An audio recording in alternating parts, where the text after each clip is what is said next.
blockchain, working on the blockchain Takamaka, which is a proof of stake. Proof of stake blockchains are a kind of cryptocurrency which aims to achieve consensus, and where the creator of the next block is chosen based on the proportion of the stake that they own or that is bet on them. This kind of blockchain, as opposed to the proof of work stake blockchains like Bitcoin, which right now provide the most proven security to date, but at the cost of highly increased amounts of energy consumptions. Traditional proof of stake blockchains have some limits to them, like most algorithms require interaction between the different nodes of the network to achieve consensus. Security, while theoretically the same as in proof of work blockchains, isn't quite there, and they are vulnerable to blockchain attacks. These blockchains require consensus, which is usually achieved through BFT algorithms, the Byzantine generals. In this case, we say that security is not the same level as proof of work blockchains, because in BFT algorithms, you cannot allow more than a third of the network to be malicious agents. Ours is what we call a time-based proof of stake. Our consensus in our blockchain is reached at set times, called slots and epochs. Every slot is pre-assigned to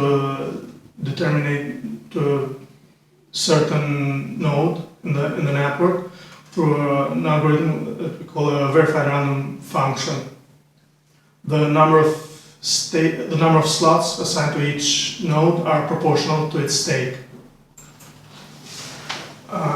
We divide here slots are separated into every 30 seconds, and sets of slots of 24,000 slots create an epoch, which is divided. It's roughly 8 days and something. Consensus, is reached every 30 seconds. Every block creation, so each node has 30 seconds to retrieve the blocks from the previous creators and then proceed to distribute them to the rest of the network. In our blockchain Takamaka, nodes do not need to communicate with each other to reach consensus. The miners for each slot are predetermined during the previous epoch, and we allow for the possibility of empty slots because distributed networks especially are vulnerable to all sorts of, whether it's attacks or simple malfunctions. We allow that not every slot has to create a block. And in this case, in our blockchain, stakeholders can evaluate the performance of the nodes because the agents who own the stake of the blockchain don't necessarily have to be the same one who maintain or operate the nodes of the network.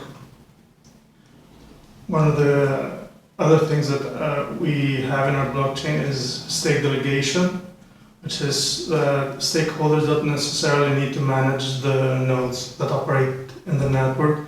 They can delegate their stake to other actors who will manage the nodes for them.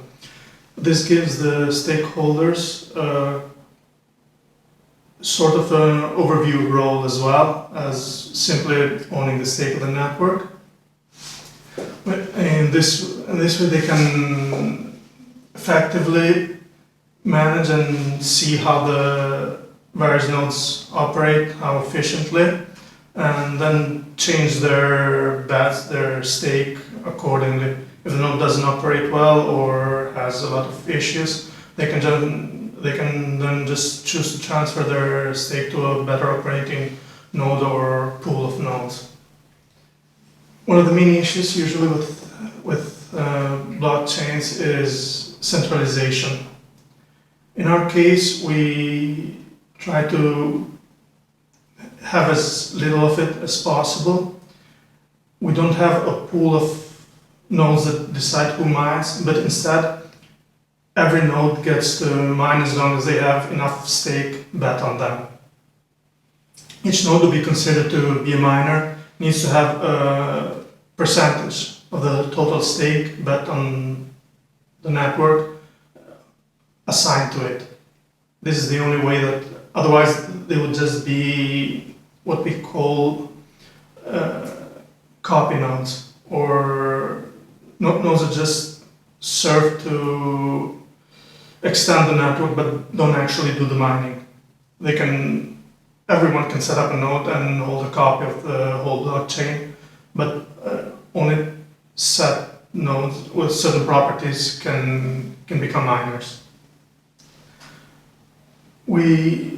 Given all the previous information, each node essentially can calculate deterministically the slot distribution for the following epoch. This is done through the values that are set at each third of the previous epoch for the next epoch.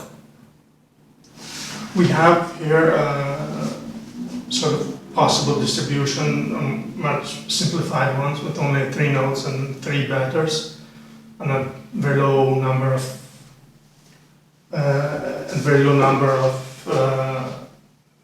slots compared to the usual 24,000 that are going to be on the live version. And essentially we can see here we have the holders A, B, and C that have distributed their stake throughout to the node 1, node 2, and node 3. While the slot distribution to the 3 nodes, based on the stake that they have assigned, is proportional, they're not contiguous, which is how our verified random function works with regard to distributing the slots between the various nodes of the network. This is how it functions. We take the total amount of stake bet and then separate it by each node proportional to the amount of stake that they have.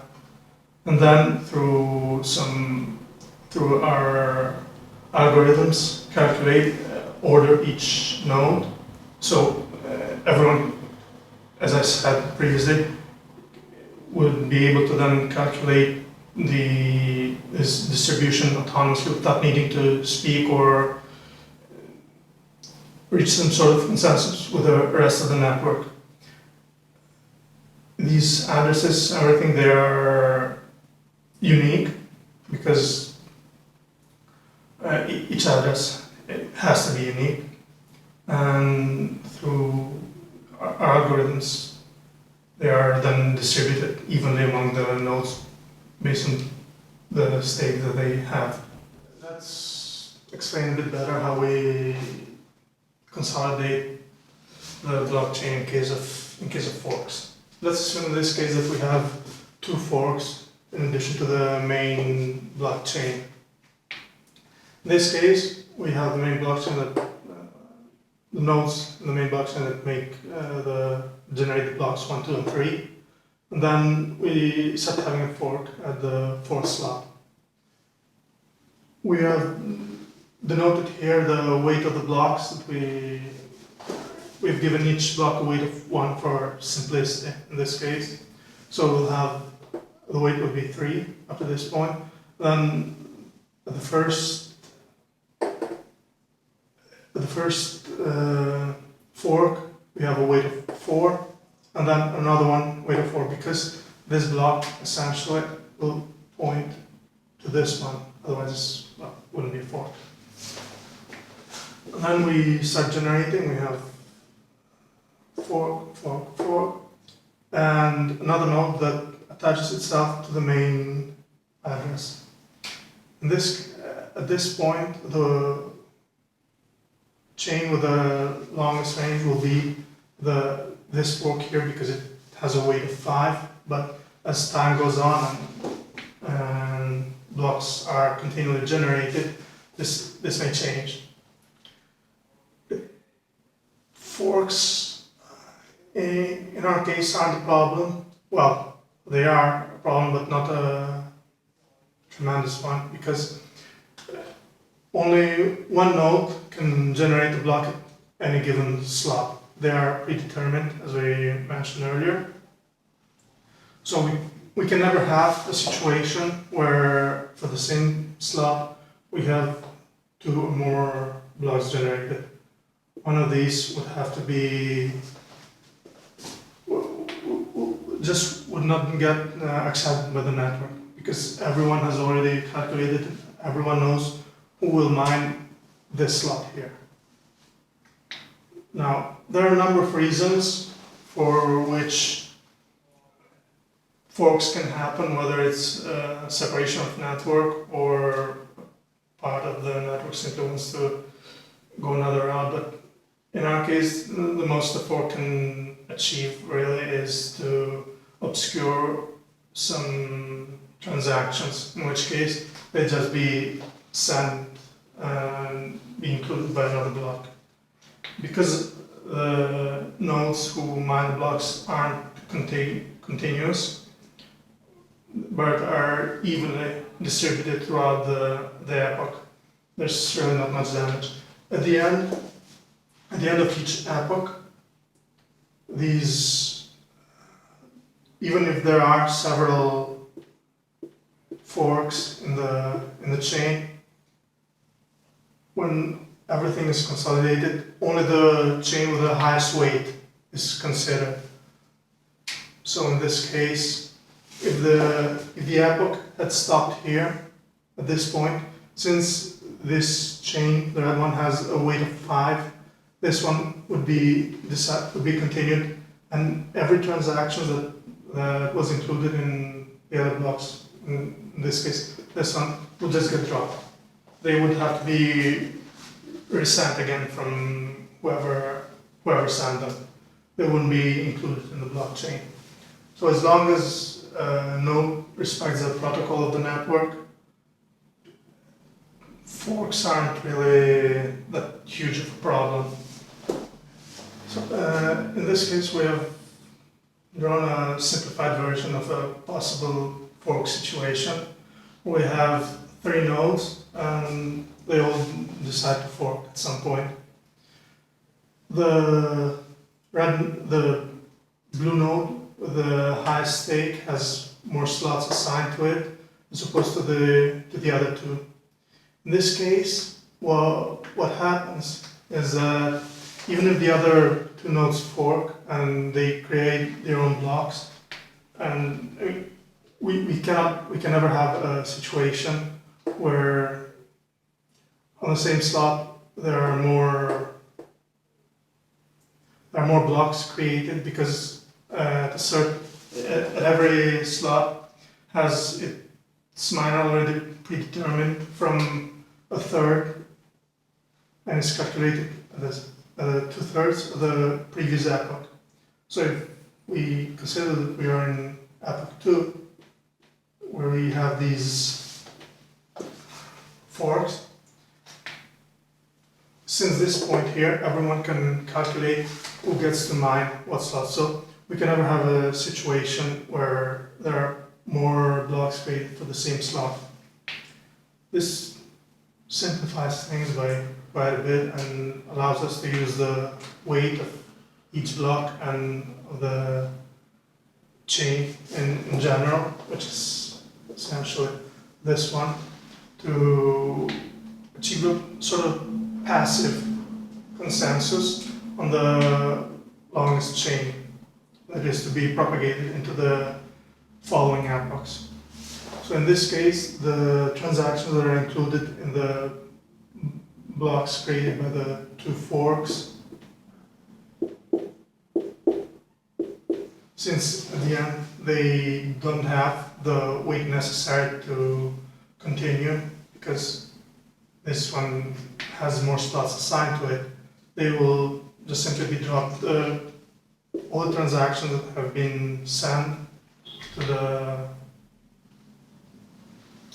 the forked chains, essentially to the forked blocks, will have to be resent again. They are not included.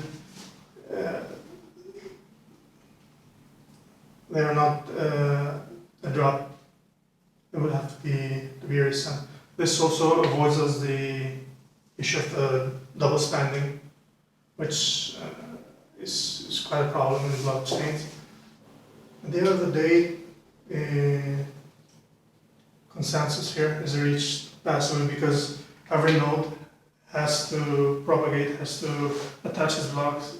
Is it in its interest to attach the blocks to the chain with the highest weight, which in this case will be this one, and the rest will just be left off it. Even if at the end of an epoch there are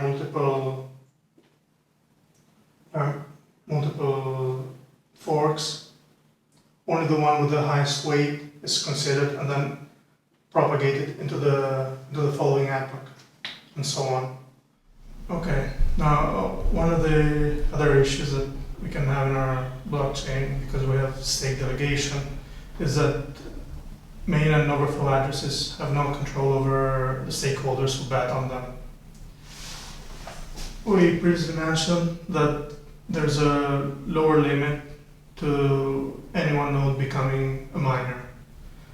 There's a lower limit, and then there is also an upper limit that within this interval our nodes can effectively mine, let's say, efficiently, because we don't want to have too much stake concentrated in just a few nodes. We had to take some steps to avoid this, while also improving the extensibility of the network. The maximum value that can be bet on a node isn't a hard cap, it's a soft cap. But the point is, if a node has too much stake bet on it, it will have a high number of slots assigned, but after a certain slot it will receive few rewards. It will not receive the coin base after the maximum set, and all the fees from transactions and everything that achieves from that point onward will be freezed and assigned to it once it re-enters the optimal range, which is usually between 60 and 120 slots per epoch. Now, one of the things, because stakeholders can also bet on overflow nodes, we first have to consolidate the stake when calculating slot distributions. We have to consolidate it on the main address. We do this in a few steps. Essentially, we take for each main address all the lists of the overflow nodes that it has, then transfer their stake on the main address. And then from there's a couple additional steps, which is to distribute the stake that is assigned to the main to the overflow nodes so they can be activated as miners. This is achieved through two steps. The first step, the stake from the main address is assigned to the overflows that are attached to it, to make sure that they all have at least the minimum stake available, the minimum stake viable to activate them as miners. And then on the second iteration, the rest of the stake is once again distributed among as many overflow nodes that are assigned to the main, to make sure that then the stake remaining in the main address is 0. If there is any stake left after everything, that is distributed, that is assigned to the first address, to the first overflow address on the list of that is assigned to the main. The distribution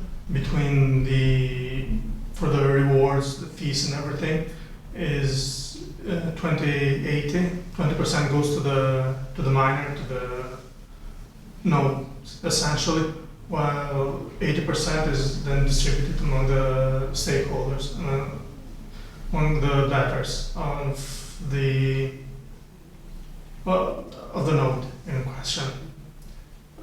We generate a block every 30 seconds, so essentially 2 per minute. There are 2 slots per minute, and only one block can be generated per slot, and the miner of that block is predetermined. And the fees are paid directly to the miners and the stakeholders at the end of every epoch.